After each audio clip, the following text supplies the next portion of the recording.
Welcome to the Diaspora screencast. This is Sean Tilley. This week I promised that I was going to focus specifically on some of the places where our developer resources are located to kind of help better explain where they are and help newcomers understand why they're there. So, the first stop shop for anyone that's new to the project would be to check out our wiki, which we have on GitHub.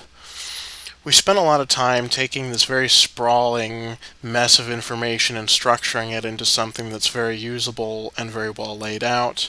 For example, we have a section totally dedicated to developers, so if you were to go to our frequently asked questions page, you could find some of the most basic answers to some of the most common problems that newcomers have had. Additionally, we also have a community area with some of our community initiatives, as well as logs of our community code chat, which is our every other week we do a code chat where community members are invited to come and join in. And every time the session is over, we put logs up so that anyone that missed it can check it out.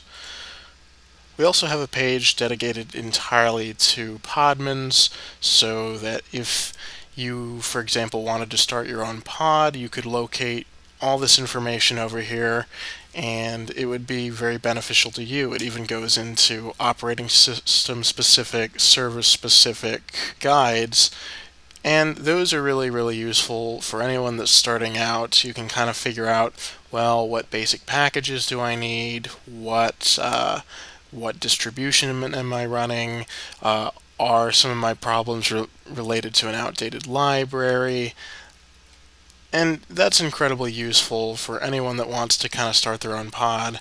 So the wiki in general is a great resource. We're actually looking into how to further improve the information that's on here, but if you're a newcomer and you're looking at just getting involved with our code base in one way or another, this is a great place to get started. Additionally, we also have a blog specifically devoted to developers, and our dev blog, our Week in Review, is a great resource for figuring out, well, what have the developers been up to this last week and what community things have been going on. And we also have a bug mash, which is a great entry-level initiative for anyone that wants to get actually involved in coding for the project. We always pick out about 5 or 6 bugs that are in our issue tracker, and we take some of the most common ones, or some of the ones that we think that a newcomer would be able to really wrap their head around, and we kind of mix it up between, obvious things that are CSS fixes to things that are slightly more complex with Ruby, Rails, or even JavaScript. So we kind of offer a little everything for everybody. Additionally, we also have 2 mailing lists, and they serve 2 very distinctive different purposes. The first list that I'm going to bring up is the Diaspora Dev mailing list.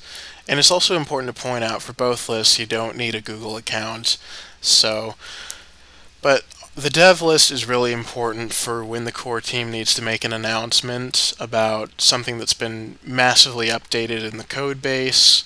Also, it's very useful for people that are developing the code or working on a pod. When they have an immediate problem that's kind of critical, they can actually come onto here, and people that are experienced as other podmins can step in and contribute their experiences. So it's a really useful list, and if you want to get involved with the code base, I would highly recommend you check it out. Additionally, we also have a discuss list, and this discuss list is more community-centric. It's more for the groups of people that aren't developers but still want to contribute ideas and foster discussions about current features. So this is actually the place where you want to go to make a feature proposal. Let's say you have a new idea about how messaging should be done. Ideally, this would actually be the place you would want to do it. If you're looking to move to another pod, or you just want to see who else is out there, you can go to Pod Uptime, which is David Morley's contributed project to keeping track of the different Diaspora pods that spring up. It's kind of neat because you can actually get a map view of pretty much where all these other Diaspora servers are, and because of the decentralized nature of the servers themselves, they can all talk to one another. So it's a really great way to just kind of figure out who's who and, just who's out there.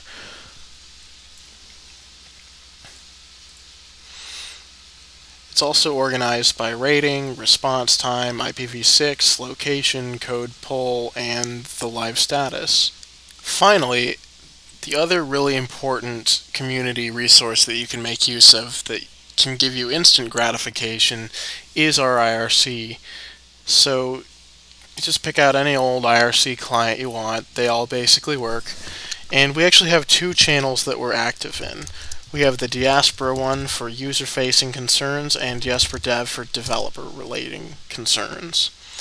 I hope you enjoyed this video, and I hope any new-coming developers that want to take a stab at working with our code base will look at some of these suggestions and understand where things are, and this will be a really big help to them.